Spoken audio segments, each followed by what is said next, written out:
It is time for us to check sports here on The Breakfast Club. We will start off with the NBA Finals. And last night, the Golden State Warriors defeated the Boston Celtics 104-94 to take a 3-2 lead in that best-of-7 series. The Celtics do have a chance in the next game to come back and tie that. It'd be nice to see that go to a 7-game series, and it would also be nice to see the Celtics win it. I know I'm a Knicks fan, but still, the tradition. It's just like if the Red Sox make the World Series. I always hope they win, even though I'm a Yankee fan. If they, tradition. Tradition. But anyway, so the Celtics find themselves down 3-2 after losing last night, 104-94. All right. Major League Baseball. I don't believe either the Yankees or the Mets played yesterday. But other teams did. Atlanta won for the 13th time in a row, 9-5 over Washington.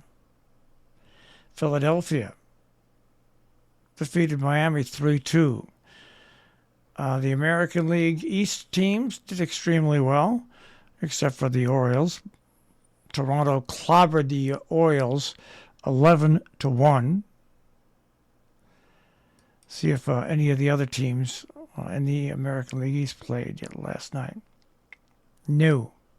Nope. And the Mets didn't play either. All right. So, taking a look at the standings, the Yanks are in first place by 8 over Toronto and 9 over Tampa Bay, 12.5 over Boston. Boston, Tampa Bay, Toronto, and the Yankees all above 500.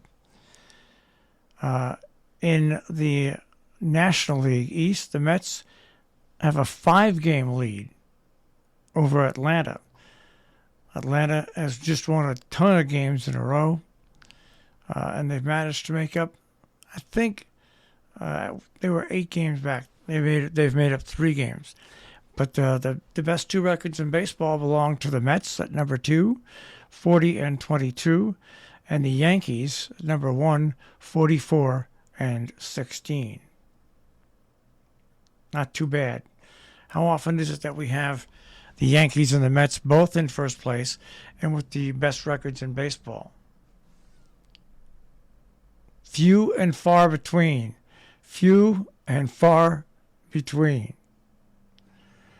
National Hockey League, the battle for the Stanley Cup, Tampa Bay against Colorado. First game of that series will be tomorrow. And my Rangers are not in it. Oh, well. Okay. Couple of stories about sports and not really sports. The Washington Commanders' Jack Del Rio has left Twitter following his January 6th remarks. He was fined $100,000 by the league for his remarks. He deleted his Twitter account following the controversy about his remarks about the $100,000 fine levied by Washington coach Ron Rivera. Del Rio on Wednesday downplayed the January 6 riots at the Capitol, questioning why the intense protests in the summer following Floyd's death didn't receive the same scrutiny. He called the January 6 riot a dust-up at the Capitol. He later tried to backtrack on his remarks, but as we all know nowadays, you can't backtrack on your remarks. Now, I don't necessarily agree with his remarks. I really don't. But $100,000 fine? Well, I don't know. Anyways, the other story that broke a couple of days ago And that's from Bruce Arians, the former Tampa Bay Bucks head coach.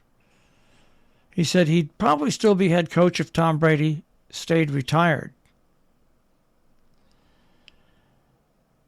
He said he did not want to hand over a bad situation to Todd Bowles after Tom Brady's retirement. Their relationship between both Brady and Arians had been a topic for much of the off season. There were rumors that their relationship had grown strained.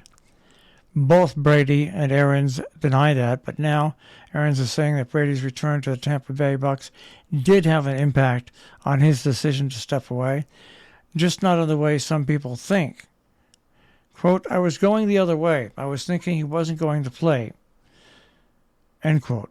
He went on to say, quote, I was thinking about who are we going to get? Who wants to trade?